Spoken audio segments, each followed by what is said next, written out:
आज की सबसे बड़ी खबर संसद से जुड़ी हुई आई, जिसके बाद यह माना जा रहा है कि मोदी सरकार पूरी तरह चुनावी मोड में आ चुकी है। पीएम मोदी अगले चुनाव का गेम चेंजर आइडिया लेकर आए हैं। इस बारे में हम बात करने से पहले संसदीय कार्य मंत्री प्रहलाद जोशी की एक पोस्ट आपको दिखाती हूं, जिसमें उन्होंने संसद के विशेष सत्र का ऐलान किया।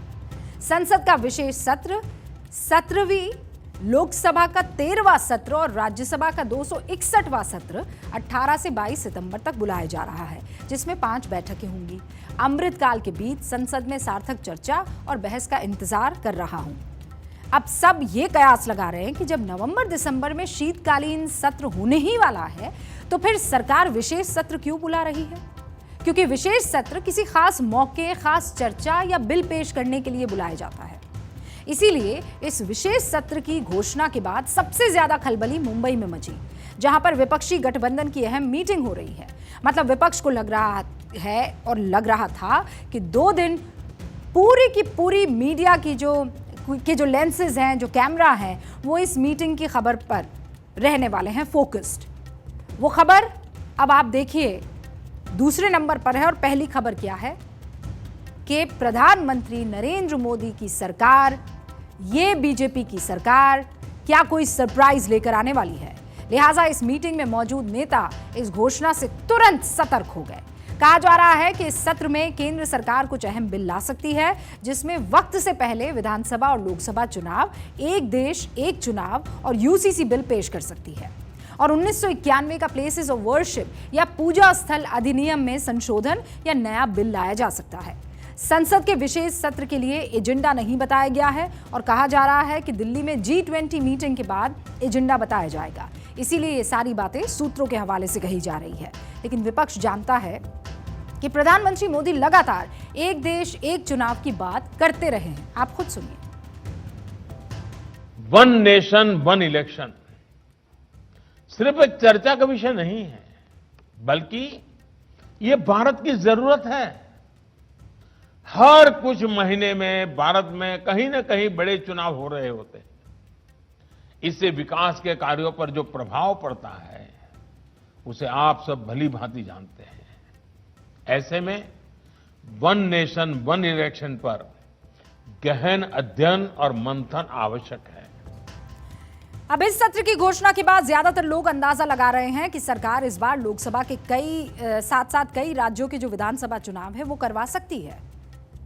आप पहले देश के नक्शे पर इन राज्यों को ब्लिंक करते हुए जो अभी देखेंगे, चाहे वो मध्य प्रदेश हो, राजस्थान हो, छत्तीसगढ़ हो, तेलंगाना हो, झारखंड हो, ओडिशा हो, आंध्र प्रदेश हो, महाराष्ट्र हो, मिजोरम हो, सिक्किम हो, अरुणाचल प्रदेश हो, जम्मू कश्मीर हो, हरियाणा हो, ये वो तमाम इस वक्त राज्य हैं, लाल जो आपको नजर आ रहे हैं, जहां इस साल चुनाव हैं। जबकि केंद्र सरकार ने सुप्रीम कोर्ट में वो जम्मू कश्मीर में जल्द चुनाव कराना चाहती है, कह दिया है। इसके अलावा आंध्र प्रदेश, अरुणाचल प्रदेश, ओडिशा, महाराष्ट्र, हरियाणा, झारखंड, सिक्किम में लोकसभा के साथ या 2024 के आखिर में चुनाव होने हैं। मतलब कुछ ऐसे राज्य हैं जैसे राजस्थान हो गया, मध्य प्रदेश हो गया, छत्तीसगढ़ हो गया और तेलंगाना हो गया, यहाँ तो और मिजोरम हो गया। यहाँ तो इस साल जो है चुनाव होने हैं, लेकिन नवंबर दिसंबर के आसपास। लेकिन बाकी जो राज्य मैंने आपको बताए हैं वो, और जम्मू कश्मीर का इसलिए जिक्र कर रहे हैं क्योंकि सुप्रीम कोर्ट में सरकार ने बोला है भाई हम जल्द यहाँ पर चुनाव करा सकते हैं। और बाकी जो राज्य आपको नजर आ रहे हैं, जैसे हरियाणा हो गया है, आंध्र प्रदेश हो गया, महाराष्ट्र हो गया है, ओडिशा हो गया है, झारखंड हो गया है, सिक्किम हो गया है, अरुणाचल प्रदेश हो गया है, ये वो राज्य है जहाँ 2024 में के आखिर में या लोकसभा के आसपास या लोकसभा के बाद में चुनाव हो सकते हैं। तो विपक्ष को भी इस खबर का अंदाजा था और इसीलिए ममता बनर्जी से लेकर नीतीश कुमार ये कह रहे हैं कि मोदी सरकार वक्त से पहले चुनाव करवा सकती है। लेकिन उन्हें भी इतने राज्यों के साथ विधानसभा चुनाव कराने का मास्टर स्ट्रोक आ सकता है, ये बात उन्हें भी मालूम थी। ये तो केंद्र वाले पहले भी करा सकते हैं। कुछ संभावना है क्या सर? कुछ संभावना आपको लग रही है? हम तो शुरू से न बोल रहे हैं, आपको बोलिए। हम तो आपको 7-8 महीना पहले से न कह रहे हैं कि लोग पहले भी करा सकते हैं। इसलिए सबको एकजुट होना चाहिए, तो उसी में हम लगे हुए हैं। इसलिए हमको व्यक्तिगत कोई मेरी इच्छा नहीं है। मैंने ऐसा नहीं कि हमको ये चाहिए सब बात काम चेक करना, हमारा तो है कि सबको एकजुट कर। আর কেউ জিতে কি হবে না, আমার তো 5 বছর হয়ে গেল, আর দুদিন বাদে পার্লামেন্ট ইলেকশন আছে। আমার তো এখন সন্দেহ হচ্ছে এরা ডিসেম্বরেই না পার্লামেন্ট ইলেকশন করে দেয়। मुझे संदेह हो रहा है, सुना ना आपने दीदी को, इसीलिए विपक्ष के कई नेताओं ने स्पेशल सत्र बुलाने पर ऐतराज जता दिया है। विपक्ष के नेता सवाल उठा रहे हैं कि स्पेशल सत्र के लिए जल्दबाजी क्या थी।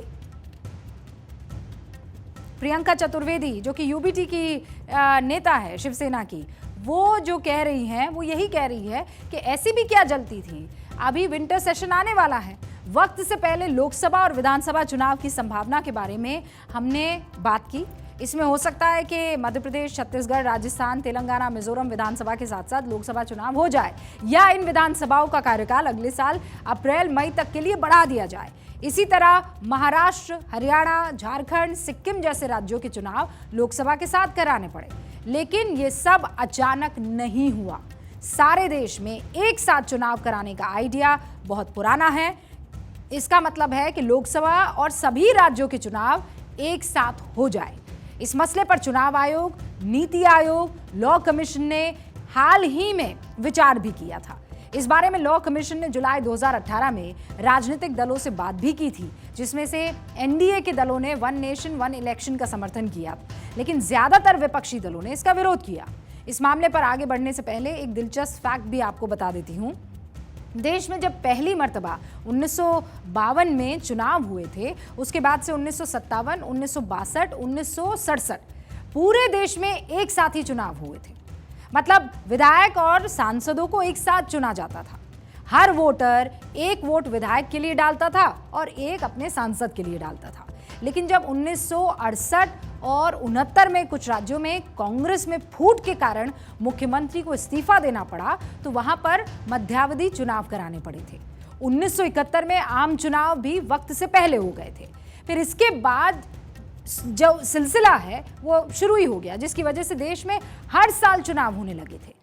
अब भी यही होता है। देश के किसी न किसी कोने में, किसी न किसी राज्य में कभी ना कभी चुनाव हो ही रहे होते हैं। और इसका असर क्या होता है? हर साल कहीं ना कहीं आचार संहिता लगी रहती है। नीतिगत फैसले और विकास के कार्यों पर असर पड़ता है। सरकारी मशीनरी का बड़ा हिस्सा चुनाव में उलझ जाता है। बार बार चुनाव कराने से बजट पर बोझ आता है। भ्रष्टाचार और कालाधन पर रोक नहीं लग पाती है।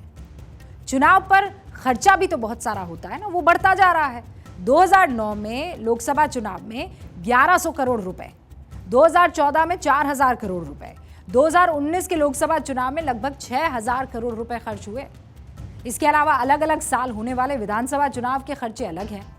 इन दिक्कतों को जानकर सबसे पहले 1999 में लॉ कमीशन ने एक देश एक चुनाव का सुझाव दिया था, ताकि लोगों को बार बार चुनाव से का जो ये झंझट है वो ना मिले और देश और राज्य में विधायकों और सांसदों का कार्यकाल फिक्स हो जाए, सरकारों में कंटिन्यूटी और स्टेबिलिटी आ सके। इसके अलावा इस मुद्दे पर 2015 में संसदीय कमेटी ने अपनी रिपोर्ट पेश की थी।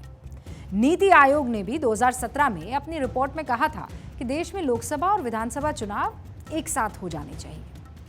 लेकिन बहुत सी पार्टियों को लगता है कि ये सही विचार नहीं है, जिसमें से ज्यादातर रीजनल पार्टियां हैं। इनका मानना है कि इससे केंद्र में जिस पार्टी की सरकार होती है ना, उसको फायदा हो जाता है। राष्ट्रीय मुद्दों के आगे जो क्षेत्रीय रीजनल मुद्दे होते हैं वो दब जाते हैं। सांसदों और विधायकों की जवाबदेही कम हो जाती है। ये संविधान की भावना, लोकतांत्रिक और संघीय ढांचे के खिलाफ है, ऐसा ये रीजनल पार्टियां मानती है। हमारा लोकतंत्र संसदीय लोकतंत्र है, जिसमें लोकसभा और विधानसभा 5 साल के लिए चुनी जाती है। लेकिन क्या लोकसभा और विधानसभा का चुनाव एक साथ होना चाहिए? इस पर अभी संविधान में किसी तरह की कोई क्लैरिटी नहीं है। जाहिर है इस विशेष सत्र में क्या क्या बिल आएंगे और मोदी सरकार इसमें कौन कौन से बिल पेश करेगी, इस पर अभी बहुत सारे कयास लग रहे हैं। मुझे लगता है कि अभी 18 सितंबर तक कयासों का ये सिलसिला थमने वाला नहीं है। लेकिन पीएम मोदी जिस तरह अपने फैसलों से पूरे देश को सरप्राइज करते हैं, उससे ये जरूर लग रहा है कि विशेष सत्र में कुछ ना कुछ विशेष तो जरूर होगा।